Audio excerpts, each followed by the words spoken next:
गाड़ियों जमीन पे उतारने की कोशिश कर रहा है। हालांकि समय 2027 का रखा गया है, आप इसको किस तरीके से देखते हैं? ये बहुत बड़ी उपलब्धि होगी। हिंदुस्तान ने बड़ी जबरदस्त कोशिश की है। 1995 से हम कोशिश कर रहे हैं इस टॉपिक का वेपन बनाने के लिए। एट वन पॉइंट ऑफ जी। टाइम हिंदुस्तान जो है ये charge beam vertical particle weapons में दुनिया। सहगल जी का भी खत्म नहीं हुआ, उनका जी, पहले पूरा। मैं सहगल साहब, मैं अभी group captain V N Jha से इस पर बात कर रहा था। Group captain V N Jha साहब। राजेश जी, सोच कोई बुरी नहीं है, सोच अच्छी है। ये एक नया क्लास जो है वेपन का वो है, और ये कोई नई चीज नहीं है। आज से लगभग 27 साल पहले अमेरिका ने इसको ट्राई किया हुआ और सफलतापूर्वक ट्राई किया हुआ है, एक आने वाली मिसाइल को डिस्ट्रॉय करने के लिए, बैलिस्टिक मिसाइल को। तो ये कामयाब हुआ था उस समय में। रशिया ने किया हुआ है, यूके ने, यूनाइटेड किंगडम, उसने ही अपना एक जो वेपन है, जो प्रोटोटाइप है जिसका नाम है ड्रैगन 5, वो यूक्रेन को दिया था। तो यूक्रेन ने भी बनाया हुआ है, तो वो ट्रेजर या ऐसे कुछ नाम उन्होंने दिया था।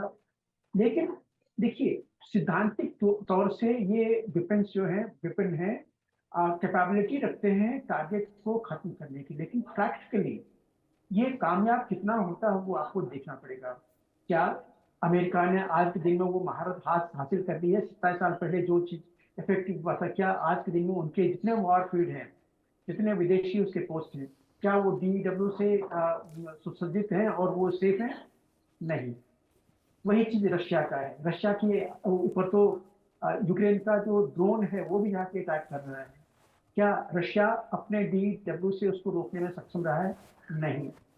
यूक्रेन में जो यूक्रेन ने दिया था ये वेपन, क्या वो रोकने में सफल हुआ है? नहीं। आप इसराइल को ले लीजिए। इसराइल के दिन में आए दिन जो जो रॉकेट बरसते थे, क्या उस रॉकेट को रोकने में ये जो DEW है कामयाब रहा है? नहीं। इन सबों को जो डिफेंस सिस्टम जो है वो कन्वेंशनल वेपन और रॉकेट जो है वही संभाल रही है। तो क्यों ये इफेक्टिव नहीं है, आपको ये चीज समझना पड़ेगा। थोड़ा समझ लीजिएगा, मैं आपको बताने की कोशिश करता जी, हूँ बताइए। साइंटिफिकली। आप मान लीजिए कि कोई आपका मिसाइल आ रहा है, चाहे स्काई से आ रहा है, चाहे वो बैलिस्टिक मिसाइल है आपके ऊपर में डायरेक्ट किया रहा है, चाहे क्रूज मिसाइल्स है, वो सुपरसोनिक वेलोसिटी से आपकी तरफ में आ रहा है। अब ये जो डायरेक्टेड वेपन है, मोस्टली ये लेजर बीम होते हैं जो कॉन्सेंट्रेटेड होते हैं। आपने बताया 3 किलोवाट की क्षमता वाली, या 2 किलोवाट की, या 1 किलोवाट की, जितनी भी क्षमता है वो क्षमता वाली है पर स्क्वायर एरिया के हिसाब से। तो ये जब आप यहाँ से फायर कीजिएगा वेपन को, तो जो आपके पास में आपकी तरफ पहुंच रहा है वो रेडार से ट्रैक होना चाहिए, वो आपके रेडार पे होना चाहिए। अब रेडार से आपको इनपुट मिलती है, उसके बाद आप यहाँ से जो जो वेपन है वो फायर करके उसके ऊपर में डालिएगा।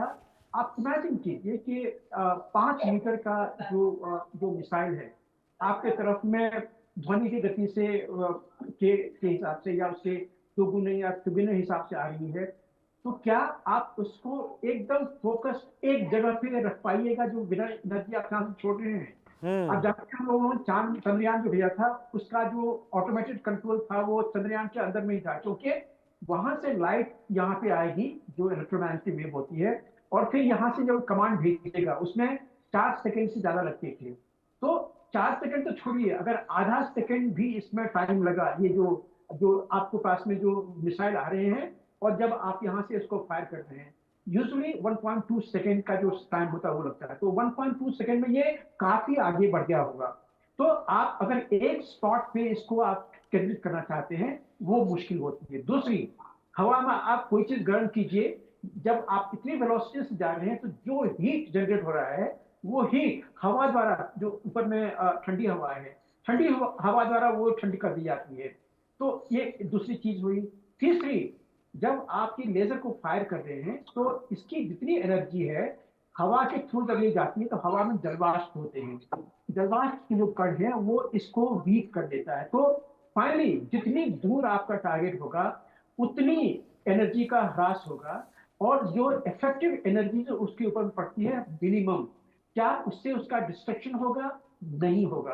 अब जैसे मिसाइल्स हैं, इनके जो शील्ड होते हैं काफी हीट रेजिस्टेंस होते हैं, हाँ, अगर ड्रोन आ रहा है आपके पास में, कम दूरी पे है, धीरे चल रही है, उसके ऊपर में आप टारगेट कर सकते हैं। तो आज के दिन में जो जो हम लोग थ्योरी या प्रैक्टिकल जो डीआरडीओ में हम लोगों ने पढ़ा हुआ है या समझा हुआ है, वो इसके 3 यूज हैं। एक होता है डिनायल, अगर कोई क्राउड को आप मैनेज करना चाहते हैं, क्राउड, सिंगल क्राउड की बात कर रहा हूँ, तो उसके ऊपर में आप लेजर बीम फेंक सकते हैं, उसको आप डिनाय कर। दूसरा होता है डिग्रेड, ये जो छोटे छोटे मूविंग टारगेट होते हैं, जैसे कि मान लीजिए ड्रोन हो गया, एक्सप्लोसिव लेके ड्रोन आ रहा है, उसकी जो परफॉर्मेंस है उसको आप डिग्रेड कर सकते हैं, लेकिन उसके ऊपर भी लोगों ने महारत हासिल कर दी है कि उसको डायरेक्टली आपको कंट्रोल नहीं करना पड़ता। उसमें एक चिप है, उसमें कोऑर्डिनेट फीड कर लीजिए, वो जो कोऑर्डिनेट आपने फीड किया हुआ जाके वहीं पे गिरेगा, उसका कंट्रोल डायरेक्टली हैंडलर से नहीं होती है, तो उसका भी तोड़ वहां पे कर दिया है। तीसरा,